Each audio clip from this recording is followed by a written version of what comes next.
Okay, everyone. Let's see if this works.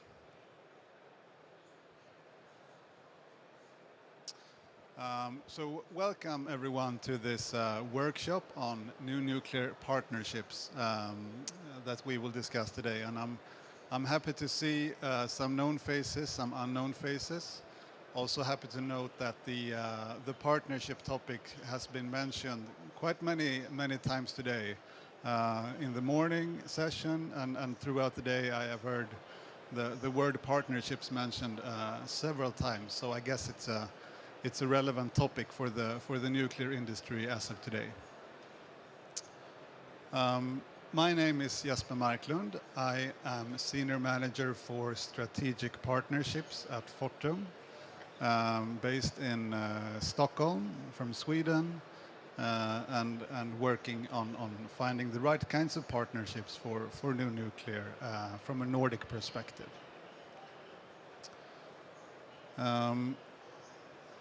The agenda for today, I will start to give an overview of Fortum as a company and Fortum within the nuclear business. Then I will describe a bit more the Nordic conditions on the electricity market in general, because this is a very important basis when we then go into the partnerships discussion and what kind of partnerships are needed for new nuclear. And then I will go a bit deeper into the actual topic of today, what kind of partnerships we are looking at and how we can make new nuclear investable in the Nordics. So as you probably know, Fortum is a Finnish company, and we are a strong Nordic nuclear operator. So we have over 45 years of reliable operations in our facility in Finland, which is the Loviisa power plant. So we have the Loviisa power plant, which we own to 100% ourselves.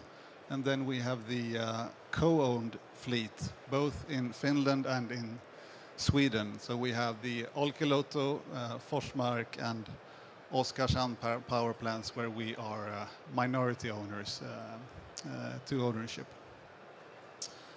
Fortum is very much a nuclear company, so nuclear is core to our business. You could say that we are, speaking of our current assets, we have hydro and we have nuclear, and it's in Finland and Sweden. Then we also have a pretty large pipeline for renewables, especially wind, some solar.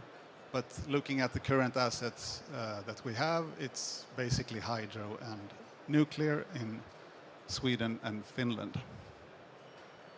And as you can see here on the slide, about a bit more than half of our production comes from nuclear in last year.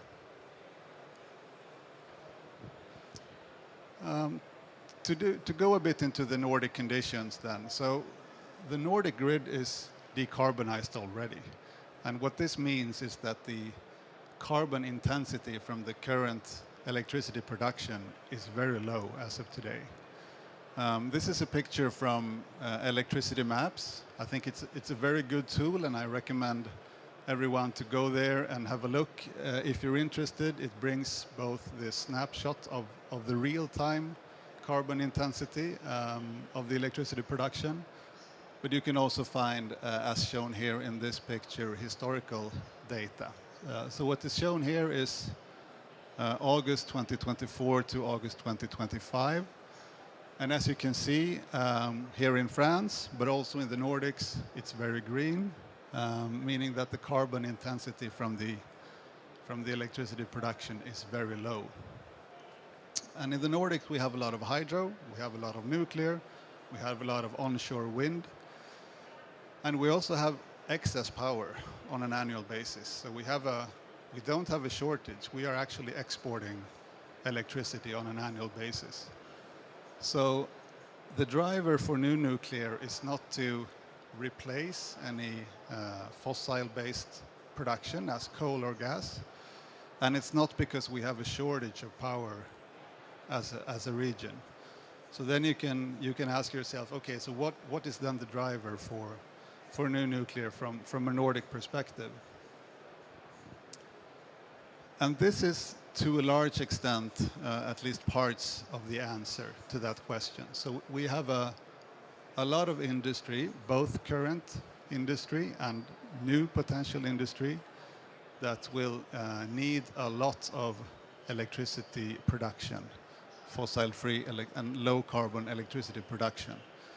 So throughout the Nordics, as you can see, there are metal industry, steel industry, electrified district heating, pulp and paper, and last but not least, we also, of course, have the data centers and the possible large electricity use that will come from the establishment of data centers. So this is, to a large extent, the answer to why we will need potentially a lot of new low-carbon electricity production. And if you zoom out a bit even more, and also these perspectives have been mentioned a lot throughout the day, why do we need to do this transition, and why is new nuclear playing an important role in this equation? Well, if you zoom out, it really boils down to, as we see it, these three main drivers. So if we are able to do this transition, we see an increased competitiveness in the region. We see that new industries and current industries will be able to develop, leading to obviously more jobs and a stronger system as a whole. We see that the resilience part in these times is increasingly important. So if we succeed here, we will be able to reduce our dependence on imported fossil energy, and this will strengthen our independence and make the region stronger from that perspective. Last but not least, obviously the climate impact is very important here. If we succeed, if we enable the industry to do this transition, we will be able to, if you expand the perspectives, avoid the most critical impacts of the climate change. Okay, so now I hope that the picture on the drivers for new nuclear is a bit more clear from the Nordic perspective. I will then go into the topic of today, partnerships, and to let's say paint the picture on why we need partnerships and where it comes into the picture. I wanted to start by showing what we see are the four main preconditions for a good business case for new nuclear. So at Fortum, we did a feasibility study for new nuclear from autumn 2022 until basically first quarter of this year. We learned a lot during this process in many different fields.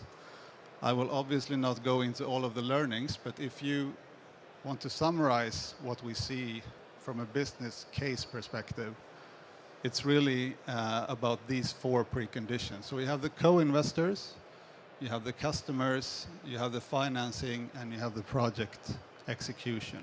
So all of these four preconditions needs to be, let's say, ticked before you have a good business case for new nuclear. I will go a bit more into the co-investors and customers in a bit in some other slides. So I will shortly describe what we see on the financing and project execution.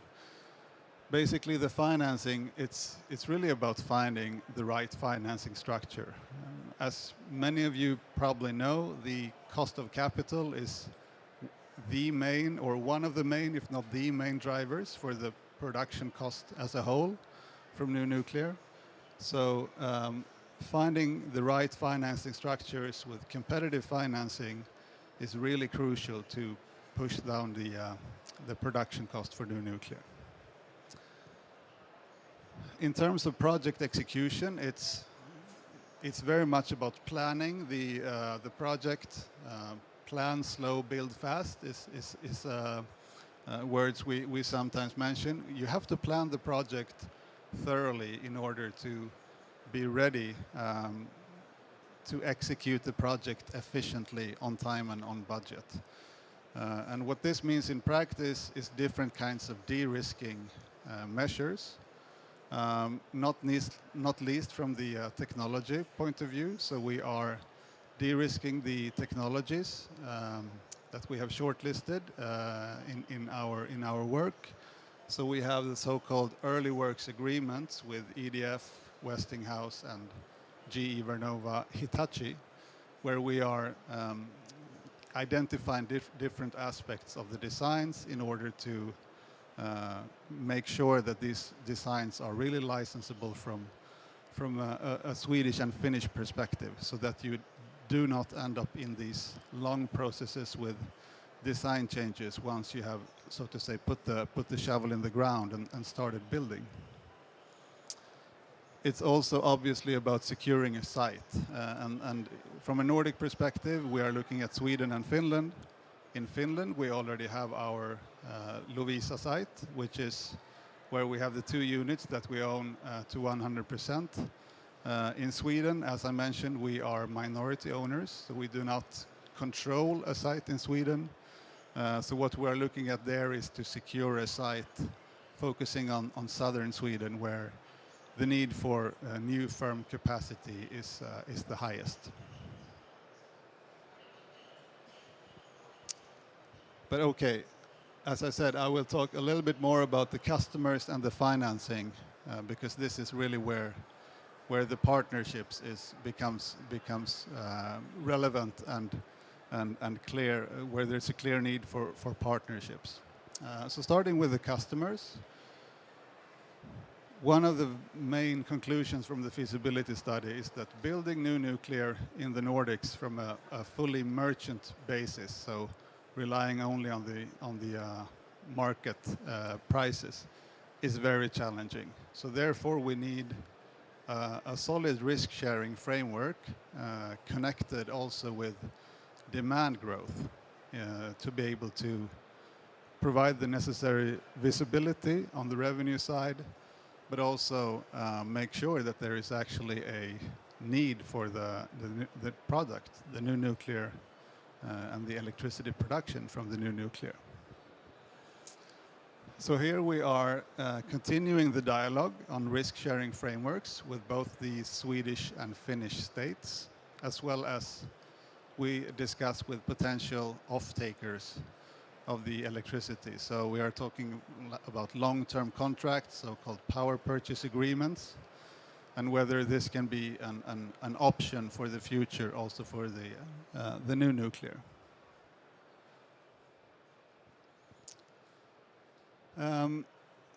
The co-investors. This is, of course, super relevant when we talk about partnerships. From a co-investing perspective, new nuclear projects are substantial.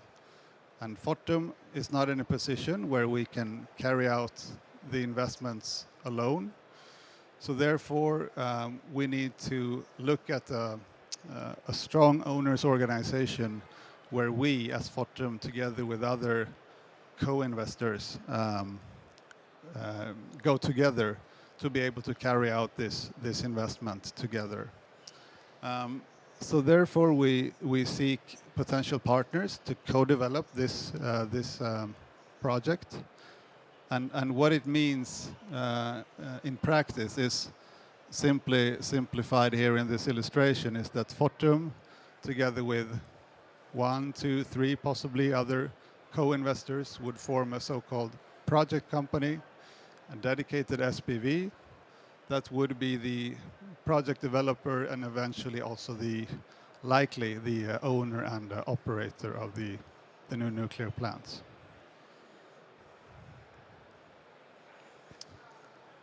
Okay, so now this is my last slide, and here I want to make it a bit more concrete. So what are we talking about in terms of potential partnerships? And I'd like to exemplify this by looking at the Swedish case and the Swedish example. In Sweden, the state has been very, very pushing for new nuclear. And one of the, let's say, main contributions from the state in terms of making the conditions right for new nuclear is the introduction of this financing and risk-sharing mechanism. And this consists of three main components. So you have state loans, you have the contract for difference, or CFD, and you have the so-called risk and gain sharing mechanism. And what these three components provide, so if you go one by one, the state loans is there to provide, as I discussed earlier, the competitive financing structure. So by let's say providing competitive interest rates, you can possibly find a good structure that could enable this competitive financing, as I discussed earlier. The contract for difference, or the CFD, is there to provide the income visibility. And the CFD is basically a stable price that you have for, let's say, a very long period. So it could be 20, 30, it's talked about even up to 40 years of let's say, stable pricing and income visibility. And the third part, the risk and gain sharing mechanism, I will not go into all of the details here, but the main idea is basically to provide a security for the investors and the state. So you would have a minimum level on the return on equity that the investor would put, and you would also have a maximum, so a cap on the return on equity, in order to protect both the investors and the state. And what this provides is, as I mentioned earlier in the slide, this solid framework that could actually be enabling investments in new nuclear. However, the model is such that it's not the state who is driving the investments. It's actually developer-driven, so it's the private actors, companies like Fortum and other developers who would be developing the projects. And therefore, it requires private investment, and it requires private investors to go together and form the structure and the so-called project company, as I discussed before. And in summary, it means that private investors need to go together. It could be utilities like Fortum. It could also be industrials, as I discussed before, big energy and electricity consumers that would actually provide this demand growth that we need here for this investment. It's also the state in this example. So the Swedish state has opened up for also direct ownership into the new nuclear. And you could also imagine a model where even the vendor could have a stake in this. And we are looking at possibly a combination out of these kinds of investors that would go into the project. And the idea, in summary, is really to provide the right incentives, including a strong owners organization, and also to provide the incentives for demand growth and stability on the revenue side, so that, let's say, the conditions for the new nuclear altogether are in place. Thanks a lot. That was my last slide. And I don't know how we are in the time, but I think we have some time for future discussions in the Q&A. So happy to continue the discussion there. Thanks.